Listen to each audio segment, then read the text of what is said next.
This is what's left of the original engine from this 2010 BMW S1000RR. This video is to look inside the engine and see what may have gone wrong that caused it to fail.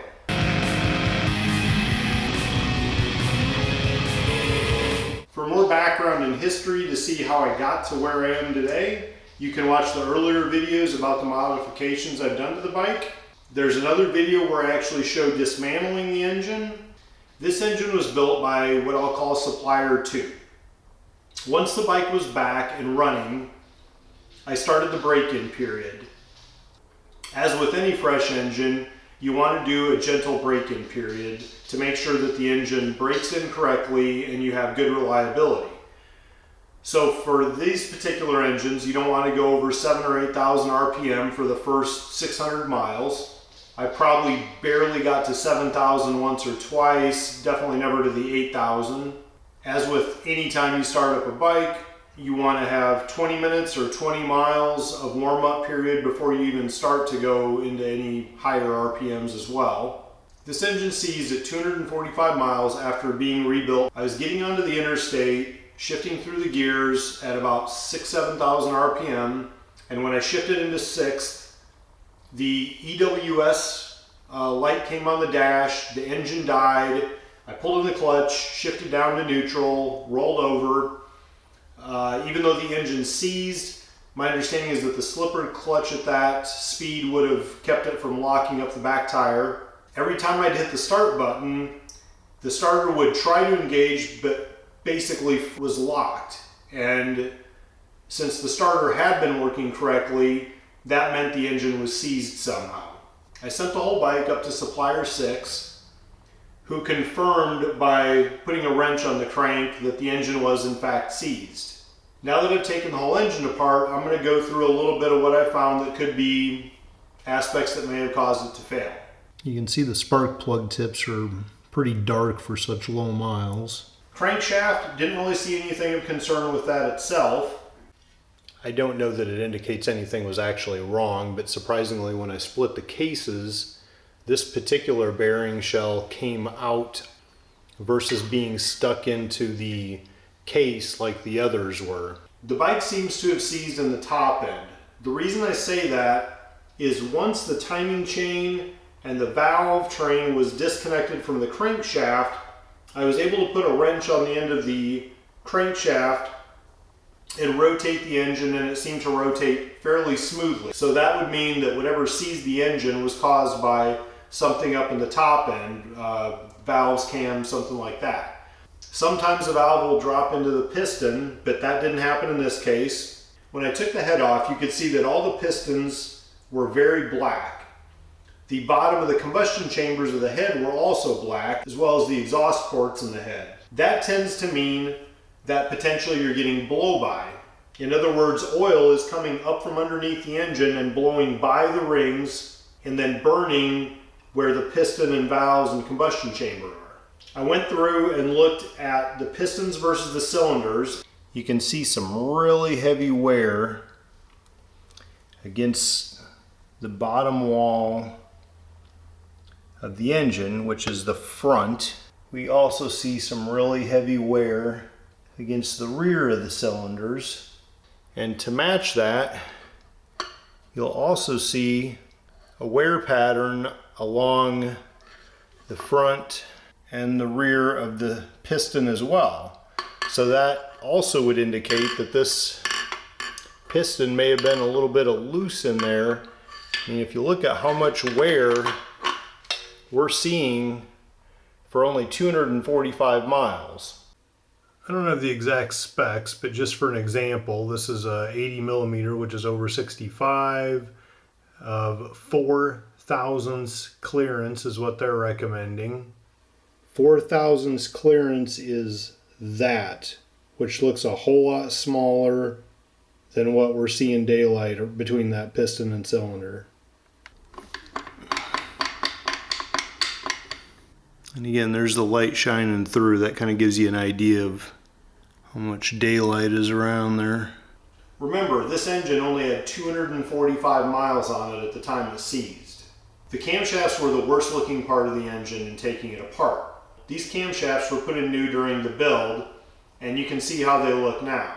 Okay, let's look at the interface between the camshaft and the bearing caps and head. This piece here, the 6-bolt one, had to be replaced because the holes that hold the valve cover on were stripped in it. And it actually looks pretty good. All the oil has been wiped off, so everything you see is the color of the metal. But when you look at the one that was on there, you can see, and that's not oil, that's actually the metal itself. So that looks pretty bad. There's wear on that one, a little bit galled, and that's got a wear spot there as well. And if you look at the actual head, again, the 6-bolt piece, which is also closer to the chain. So if you think about it, the timing chain is pulling the camshafts down over here, which means it would be rising over there. But if you look at these, those surfaces don't look too bad, except that one there's got a big scratch in it, you can see. Then as we get over here, they get a lot worse. That one particularly, that's not too great. That one's pretty awful, to be honest. Look at that. That one doesn't look so hot either. Now the camshafts themselves, again, if we start at this edge, and these were supposed to be a brand new set of cams installed. You know, those surfaces, it's not great. There's some scratches in it, and there's definitely more scuffs on them. And then like that, I mean, that's pretty bad. That doesn't look very good either. It almost looks like they're just burnt, these ends of them. You know, if you stand back and look at them, they look nice and silver and gray here, but they're burnt out on this end. So I'm not sure if there was something wrong in how the oil was getting, or if the tolerances weren't right, or what. Let's look at the cam lobes now. I kind of rotate them around. You see those surface cracks? Definitely not a good sign. You can see them pretty much the whole way around, and that's pretty consistent, except when you get over here, on that lobe right there, look at that. Cracks, scuffs, beautiful example. You can see both the surface that's in contact with the heads as well as with the rockers are all looking pretty bad down at this end. But, you know, consistently, even the cracks and stuff you're seeing at the less bad end. If you look at the other camshaft, again, we see the same pattern of surface cracks, it looks like, and here as well. And then again, we see the really nasty stuff showing up, getting over to the cylinders furthest from the timing chain, as well as that center part. I mean, that's awful. Same kind of flaws here, just looking pretty much bad all over. If we look at the top of the rockers, some of them look pretty good, and a lot of them do. But then, of course, as you get down in this end, down here, it's kind of hard to tell, but hopefully you can kind of see the scuffs on some of those really bad ones. If you look at all these pieces of information, what it tells you is that there's definitely a lot of friction between the camshaft and where it met the cam bearing caps, and where it met the valves, or the rockers between the valves. You can see that from the wear. The look on the surface of the cam lobes would indicate that perhaps it's had a poor heat treatment, and that's why you're getting these surface cracks. Now what we want to do is see if any of these valves are actually stuck. Alright, what I'm trying to do is push on each of the valves and see if they move or not. And if anything, I would expect the ones down on the far end, furthest away from the chain, to be problematic, since that's where the cams look the worst. But we'll go one at a time. Okay, that one moves.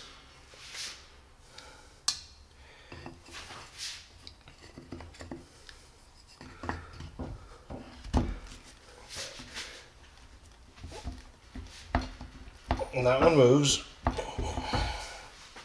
And they definitely vary a little bit in how easy they want to go down. Like that one just goes and then just stops. So does that mean that the valve was binding up in the guide? Because it just goes and stops, and that's it. This is most likely the place where the engine seized. I could get all the valves to budge when I put my weight onto them, but that doesn't mean that one of them didn't seize and is the reason for the cause of the engine failure. But the valves were sticky, and they did vary in how much they would move when I put pressure on them. If one of the valves was sticking in the guide, that could be the reason the engine seized, as that would prevent the camshaft from rotating. The other thing that seems strange is when I was measuring the valve shims, every one of them was about 50% larger than the shim range that they recommend from BMW. I went through and measured all the shims with a micrometer and double checked with the calipers just to make sure I was doing all the math right. If you look at the shim measurements, you can see they're running 3.2 and over. The options that you can buy from BMW, you can see they start at 2.32 compared to nothing close to that. That's a lot more mass floating up on top of there. I guess that means that between the combination of the work he did on the head and the camshaft design, it requires these thicker shims. It just doesn't seem like it's within the specs as intended for that engine. I did check, and it seems like the head gasket is the stock size part number. With what I see here, my best estimate is that either the camshafts had too much force against the cam bearing caps, causing the damage that you see to those surfaces. Now that could be for multiple things. Perhaps it was an oiling issue. For some reason, maybe oil wasn't getting where it should.